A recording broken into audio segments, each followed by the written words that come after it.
네, 수요일 김장타임 시간입니다. 김수민 평론가 그리고 장진영 변호사 어서 오세요. 네, 안녕하세요. 반갑습니다. 네, 지금 유튜브로 생중계되고 있으니까요. 여러분 지금 유튜브 들어가셔서 이승원의 세계는 그리고 우리는 이렇게 검색하시면 저희들 모습 보실 수 있습니다. 장진영 변호사님 네, 안녕하신 거죠? 안녕하죠. 네, 잘리셨더라고요. 네, 잘렸어요. 네. 잘렸어. 어떻게 되셨습니까? 무슨 변화가 있었습니까? 예, 제가 진짜 아니 어떻게 이 세계는 그리고 우리는에 나온 다음부터 우리 당이 뭘 수요일만 되면 네. 일주일 사이에 무슨 저희 방송하라고 뭐 이렇게 컨텐츠를 그런 것 제공하나 같아요. 봐요. 일주일마다 사건들이 저희는 감사하죠. 예, 굉장히 네. 또 긴 일주일이었고 아, 네. 저도 신문에 많이 나오게 된 일주일이었는데 네, 언론에서는 네. 비서실장마저 손 대표의 등을 돌렸다 이렇게 또 평가하는 데도 있고 예.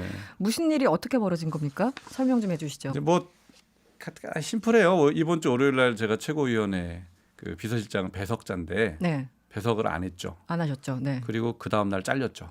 다음날 그게 가차 답니다. 없이. 네. 그런데 사퇴를 요구하신 거잖아요. 손 예. 대표 사퇴하라. 그 동안은 어쨌든 비서실장이라는 뭐 직함 때문이기도 하고 여러 가지 이유로 손 대표에 대해서 소위 변호를 계속 해오셨던 입장인데 결국은 사퇴를 요구하게 된 결정적인 배경이 뭡니까? 그러니까 이제 유승민계하고 갈등이 있을 때는 이제 명분이 있었잖아요. 분명한 명분이 네네. 제3지대를 지키겠다. 그리고 그게 맞았고 손 대표께서 굉장히 고생을 많이 해서 당을 지킨 것은 누구도 부인하기가 어렵죠. 네. 그 맞는 처사였죠. 그리고 근데 이제 그 다음에는 안철수 대표가 오셔서 또 이제 당권을 요구했잖아요. 네네. 근데 이제 그것도 맞지 않는 건 맞지 않죠. 맞지 않는 요구인 건 맞죠.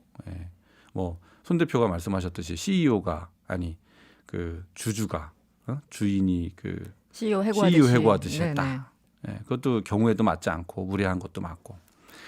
근데 이제 제가 사실은 그때부터 대표님이 그냥 버티시는 모습보다는 네. 대표님도 내려놓으시고 안 대표에게도 같이 뒤에서 돕자라는 말씀을 하시는 게 좋겠다. 그렇게 이제 권했었어요. 그 지금쯤에 권하셨군요. 네, 네네. 그렇게 그때부터 이제 말씀을 드렸는데 왜냐하면 이제 손학규 대표께서 너무나 고생하시고 그런 건 맞지만 또 엄연히 그 당의 지지율이 굉장히 낮아서 뭔가 네. 반전의 모멘텀이 필요한 것도 사실이거든요. 그래서 그런 이제 그걸 기다리고 있는 너무나 많은 당내 그런 예비 출마자들 그런 분들에게 뭔가를 계기를 만들어 주셔야 됩니다라고 제가 이제 요청을 드렸던 거죠. 네네. 근데 이제 결국은 알겠습니다. 안 받으셨죠. 네. 네.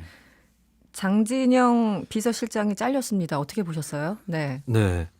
올 것이 오고야 말았구나. 뭐가 올 생각을 것이 올 했고요. 거야 이게. 네. 장진영 실장도 당시 네. 실장도 좀 감당하기 어려운 마냥 이제 손 대표의 퇴진을 요구하지 않고 갈 수 없는 네. 그런 상황이었기 때문에 네. 그럴 일이 있을 수도 있지 않을까. 예상을 좀 그렇게 하셨습니까? 네, 생각만 하고 있었습니다. 생각만? 말로 꺼내면 또 이제 굉장히 문자 한 통 안 주고 섭섭해하시기 말이야. 때문에. 그 혹시- 참 네, 이제 문자요? 와서. 힘내세요. 뭐 이렇게 문자라도 한 통 안 주고 전화번호를 의리가 없어. 몰라요. 서로 안 친해요. 네. 안 친하대 안 그래서 친해. 하여튼 그것을 네. 보면서 손 대표가 내려와야 된다라고 하는 확실한 방증이 생긴 거죠. 네, 네. 비서실장이 그렇게 뭐 갈등 중이었던 비서실장도 네. 아니었었죠. 아니죠. 네, 네. 그런 저는 진심으로 비서실장하고도 보셨죠. 네. 이렇게 갈라져야 될 정도라면은 사실은 저는 안 전 대표가 무작정 탈당하는 걸 보면서 네네. 손 대표 책임이 많이 경감되고 있다라는 걸 아, 느꼈거든요. 네네네. 누가 더 잘못했느냐 했을 때. 근데 그 이후에 바로 던지지 못하는 손 대표 모습 때문에 또 다시 이제 본인이 경감받았던 책임 잘못이 다시 부각된 듯한. 짊어지는. 예, 네. 그러면 이제 바른미래당 운영에 있어서는 네. 바람직하지 못한 것이죠. 김수민 저는 평론- 등을 돌린 적이 없어요. 대표께 네, 등을 네. 돌렸다라는 기사는 정말 잘못된 기사고 그러면 네네. 이렇게 백스텝으로 그냥 걸어서 나왔습니다. 충원을 드렸을 네. 뿐이죠. 충원을 드렸다. 네. 끝까지 어쨌든 옆에 계셨으니까. 그렇죠. 지금 위로 문자들이 김수민 평론가를 대신해서 많이 네. 오고 있습니다. 김경태님 마음이 많이 상하셨을 만도 한데 점점점 최대한 객관적으로 말씀하시려는 모습이 보기 좋습니다. 네. 박진수님 웃으시면서 잘렸다고 소식 전하시는 모습이 쿨하시고 훈남이시네요. 이런 문자 주셨고 3242번님, 장 변호사님, 김장타임에서만 안 잘리시면 예, 되죠. 이거 중요하네요. 네, 이거 중요하네요. 네. 네. 계속 제가 컨텐츠를 알겠습니다. 만들어 보도록 하겠습니다. 네. 그 아까 설명하신 것처럼 유승민 의원계에서 사퇴하라고 할 때는 나름 명분이 있었고 또 안철수 전 대표 측에서 마찬가지 요구할 때 나름 명분이 있었는데 이번엔 소위 측근들마저 이렇게 사퇴를 요구함에도 불구하고 손 대표가 끝까지 자리를 유지하려고 하는 이유가 뭘까요? 이제는 정말 궁금해졌습니다. 이게 이제 손 대표님은 저하고 같이 이제 그렸던 그림이 있어요. 그 그림을 이제 완성을 하고 싶은 생각이 있으신 거예요. 뭐 그거는 저도 이해는 하죠. 뭐 제3지대 그림 말씀하시는 제가 깜짝 건가요? 놀랄 만한 뭐가 있다라고 제가 계속 말했잖아요. 네네네, 맞습니다. 파격적인. 네. 그게 실제로 우리가 그걸 만들어 가고 있었거든요. 근데 이제 대표께서는 그런 이제 생각이 있으신 것 같아요. 그런데 좋은데 문제는 이제 지난 주말 기준으로 했을 때 이제 우리 당내 의원들의 줄 탈당을 이제 우리가 예감을 할 수 있었던 상황이에요. 네네. 근데 이제 그게 시작이 되면 저는 이제 제가 모시는 당 대표가 굉장히 궁지에 몰리고 너무나 좀 비참한 결과가 될 수도 있겠다라는 생각이 들었어요. 네. 그래서 그러면 제가 잘못 모신 책임이 되잖아요. 그래서 대표께 그렇게 말씀을 드린 거죠. 네. 어려워지시니까 일단은 뒤로 물러나시고 그리고 대표께서 원하시는 비서실장이 아니라 네. 비대위원장. 비대위원장. 네. 깜짝이야. 이 네. 진심이 나옵니다. 에 대해서 신경을 쓰고 계시네요. 비대위원장과 네. 비대위원을 대표께서 구성을 하셔서 네. 대표의 뜻을 네. 다 마무리할 수 있도록 하셨으면 좋겠다. 그러면 대표님도 살고 당도 살고 다 산다. 네. 이렇게 말씀을 드렸던 겁니다. 원하는 비대위원장까지 지명을 하라고 했으면 사실 손 대표 입장에서도 굳이 뭐 마이너스는 아닐 텐데 김수민 평론가는 전반적으로 어떻게 보십니까? 일단은 안 전 대표 탈당 이후에 곧바로 자신이 던지는 게 자존심이 좀 상한다라고 손 대표가 생각한 거 아닌가. 좀 감정 문제로 간 듯한 자기가 할 수 느낌인가요? 있는 데까지는 하고 네. 좀 수습을 해놓고 물러나는 모양새를 원했던 게 아닌가 그런 생각은 해요. 그래서 이제 글쎄요 뭐 오래 가지는 못할 것 같은데 남아있는 며칠 동안 손 대표가 무슨 조치를 취할지 네. 예, 뭐 얼마 안 남았다고 보여지는데 네. 예, 어떤 조치가 있을까 싶고 그리고 아까 얘기 나왔던 대로 제3지대의 새로운 형성 이것을 중요한 숙제로 보고는 있는 게 아닌가 이렇게 봅니다. 장지영 변호사가 SNS에 글을 올리셨는데요. 제3지대에서 계속 노력을 하겠다 이렇게 쓰셨습니다. 그런데 요즘 너도 나도 제3지대를 얘기해서 도대체 이 지대는 어디 있는 거냐 네. 궁금하신 분이 있는데 장 버뮤다 변호사 삼각지대도 아니고 이게 과연 네, 존재하는 사람이 자꾸 것인가? 사라져요. 네. 거기 들어가면 잘못하면 반기문 전 총장도 그렇고 아 그때부터입니까 제3지대? 그 전에도 그랬어요. 이 제3지대 워낙 뭐 안철수 전 의원 측도 마찬가지고 등등 같은 언어를 반복하니까 사람들은 이제 약간 추상화의 단계로 가는 것 같아요. 장 변호사가 얘기하는 제3지대는 어떤 거고 앞으로 어떤 그림 그리십니까?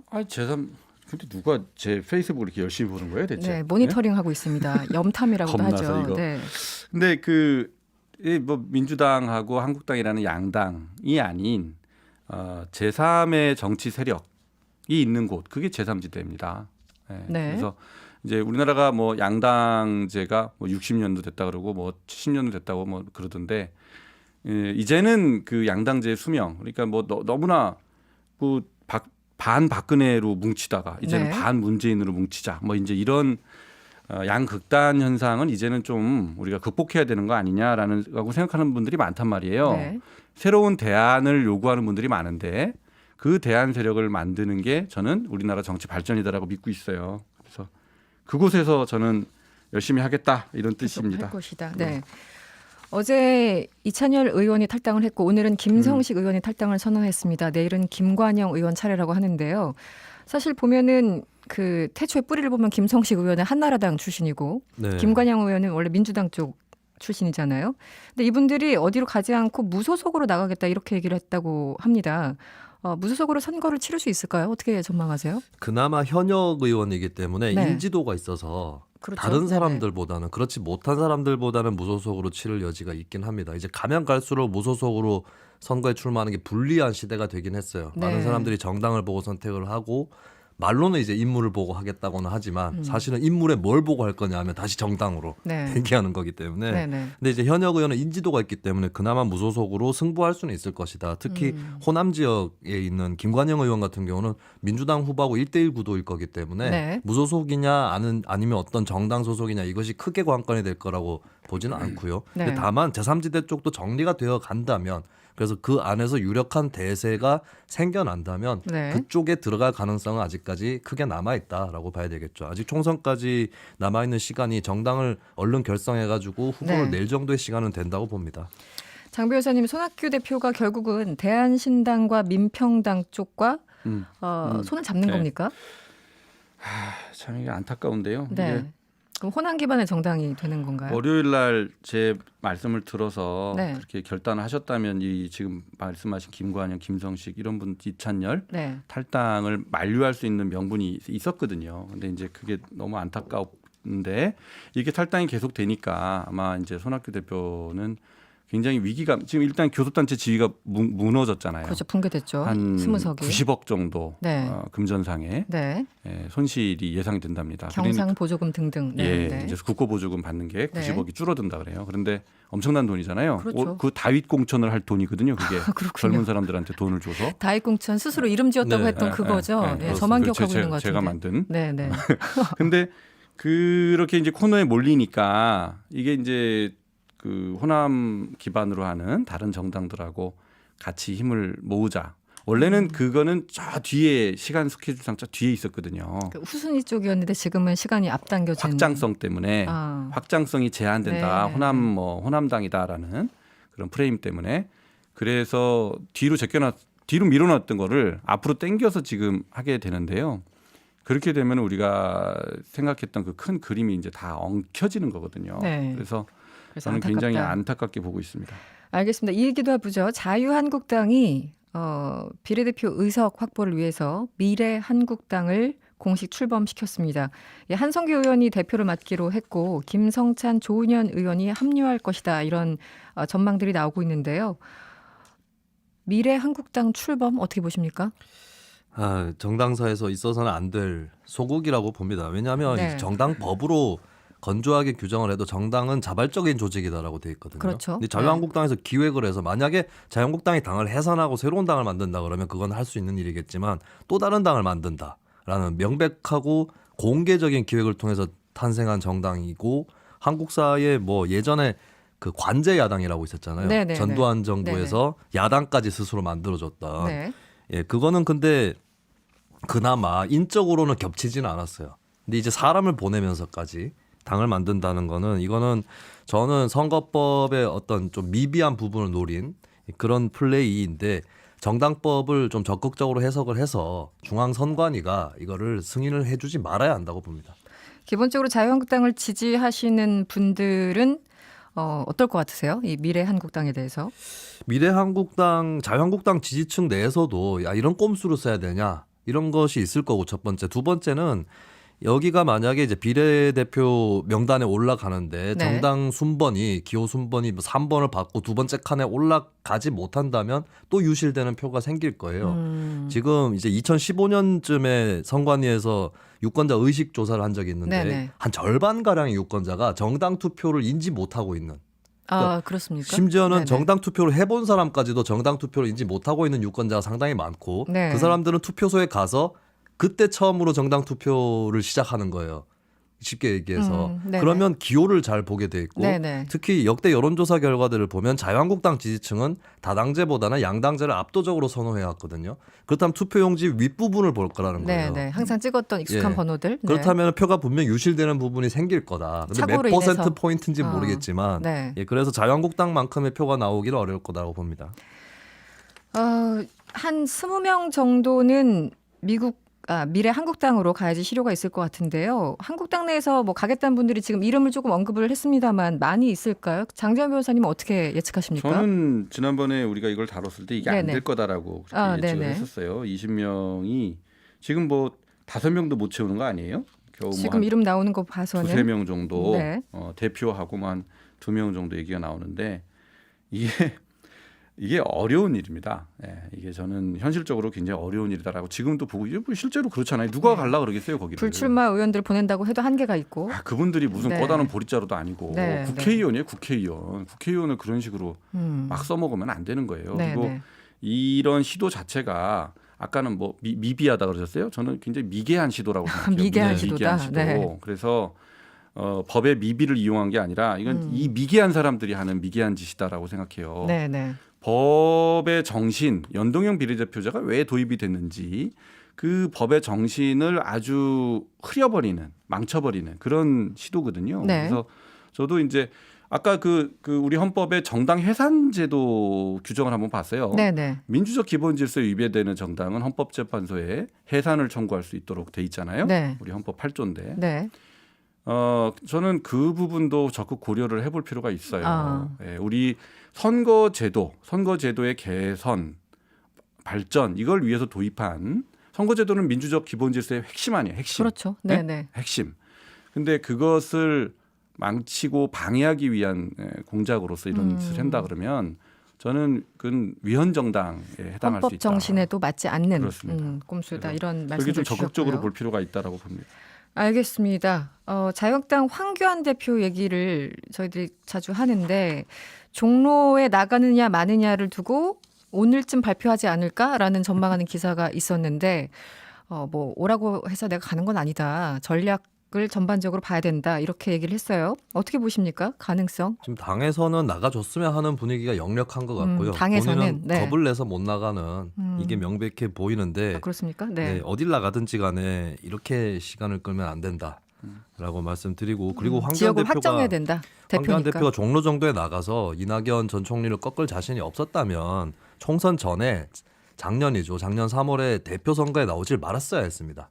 그게 겁이 날 정도면. 그렇습니까? 네, 총선 네. 임박해가지고 공동선대위원장 정도로 뛰는 그 정도 타이밍을 늦추든지 할 것이지. 네. 그렇게 빨리 승부처를 스스로 잡은 거거든요. 황 대표 본인이. 사실 홍준표 전 대표도 불출마했고 작년 자유한국당 경선 때요. 네. 김병준 비대위원장도 불출마했습니다. 네, 그게 네. 함부로 이제 총선이라는 짐을 질 수가 없다라는 생각 때문이었을 텐데 그렇다면 황 대표가 출마를 한 거는 총선 때 정면 승부를 걸고 여기서 거의 오로올 나싱으로 다음 대선 가도를 본다라는 거 아니겠어요? 총선 결과에 따라서. 정작 언급하시는 김병준, 홍준표 전 대표 같은 네. 경우는 지역을 거의 확정하는 듯한 분위기. 홍 전 스스로? 대표는 이제 당의 반대에도 반대해서? 불구하고 고향에 나가겠다고 했고 네. 오히려 김병준 비대위원장이 종로 출마 가능성까지 언급이 열어놓고 있더라고요. 있어요. 네. 황교안 대표는 지금 그러고 있을 때가 아니다. 예, 본인이 작년에 승부수를 던진 거에 이어서 이번에 종로 출마 정도의 승부수가 나오지 않으면 네. 작년 경선에는 출마 하나 마나인 것이다. 이걸 말씀드립니다. 남의 얘기라고 그렇게 쉽게 하면 안 된다고 얘가 얘기했잖아요. 이게 지난번에 쉽게 얘기를 해주면 들어야 종로에 돼요. 이 대전이 벌어질 거냐 했을 때 네. 벌어질 거라고 얘기했었죠. 저는 벌어질 거라고 얘기했어요. 네. 저는 안 될 거라고 얘기했잖아요. 네. 내가 맞았잖아요. 네? 아니 지금 황교안 대표가 불출마한다고는 얘기 안 했어요. 아니. 다음 주에 봅시다. 종로에 나갈 수 없는 상황이 아니 지금 되면 일주일에 한 번밖에 안 한다고 이미 막 주도권을 던지시면 놓쳤기 안 돼요. 때문에 네. 지금 나가면은 진짜 그거는 죽는 길밖에 안 돼요. 지금 나가면 오히려 모양새가 안 좋다. 아이, 당연하죠. 그렇게 생각을 하기 때문에 손학규 대표도 안 그만둔 거예요. 지금 나가면 안 된다고. 여기서 손학규 그렇게 종로 핑계를 얘기하다가 대면 왜 안 갑자기 됩니다. 아무데나 뭐 기승전 손학규야? 왜 그래 대체? 같은 이치라는 겁니다. 네? 이게 같은 이치. 하여튼 그래서 네. 늦었다고 황교안 생각했을 대표가 때가 빠를 때예요. 이미 꼬리를 내리는 모습을 보였기 때문에 네. 이제 안 되는 거예요. 네. 그리고 애당초 될 수가 없는 그런 게임이었다니까요. 알겠습니다. 두 분 계속 싸우고 계신데요. 이거 하나 더 질문을 해볼게요. 이 종로 출마 여부를 두고 어쨌든 황 대표가 뭐 선택을 아직까지는 못한 건지 안 한 건지 그런 상황. 김병준 전 위원장 아까 말씀하신 그리고 비례대표 초선인 전희경 의원 그리고 홍정욱 전 의원의 이름이 거론됩니다. 가능성 어떻게 보십니까? 전망 잘하시잖아요. 전희경 의원은 아니, 잘하긴 뭘 잘해요. 자꾸 틀리는데. 자주 제가 한다? 정세균 자주 총리도 한다. 맞췄고 네. 또 뭘 맞췄더라. 이낙연 네. 전 총리도 나간다. 어쨌든 종로 네. 나간다고 그만 두고 분명하게 먹었죠. 얘기를 했었어요. 전희경 의원은 인지도에서 좀 약간 딸리는 부분이 있고 네. 홍정욱 전 의원은 사실 집안에 일이 있었지 네, 않습니까? 네. 그런 부분 때문에 힘들 것 같고 김병준 전 비대위원장은 가능성이 있다. 있다. 그리고 조금 더 상상력을 넓히면 중상 좀 아, 봐주셔. 이분 또 나갈 수 있다. 이정현 의원이 무소속으로 출마를 하겠다고 했는데 네. 뭐 통합신당으로 이름 바꾼다고 하죠. 뭐 통합을 해서 자유한국당 쪽 정당에 들어가서 이정현 출마를 할 수도 의원이요. 있겠다. 예, 그렇게까지. 가능성이 없진 않겠다고 봅니다. 네, 지금 다 던지시는 거예요. 가능성에 대해서. 알겠습니다. 장재현 변호사님 어떻게 예측하세요? 지금 거론되는 사람들의 가능성? 출마 저는 가능성? 뭐이 중에서 아무도 안 나올 것 같아요. 아, 이 중에서는. 그렇습니까? 이 중에서는. 그럼 누가 나가는지 예측을 해보시죠. 그래서 저는 그냥 네. 이럴 때는 그 네. 문재인 후보에 도전했던 손수조 뭐 네, 이런 손수급. 프레임을 완전 신인. 완전 신인 네. 그냥 버리는 카드라고 하면 좀 그렇지만은 어쨌든 그냥 마음껏 쓸 수 있는 카드 되면 좋고 아니어도 상관없고 막 이런 그렇죠. 카드를 쓸 것이다. 음. 아, 알겠습니다. 네. 아, 오늘 김장 타임은 여기까지 들어야 되겠네요. 아이고 지금까지. 뭐야 이거 왜 이렇게 또 시간이 일찍 끝나요? 네, 빠르죠. 죄송합니다. 지금까지 장진영 변호사 그리고 김수민 평론가였습니다. 오늘 고맙습니다. 감사합니다. 아 이거 또 불참. 여러분의 퇴근길을 꽉 채워드립니다. 평일 저녁 6시 5분 이승원의 세계는 그리고 우리는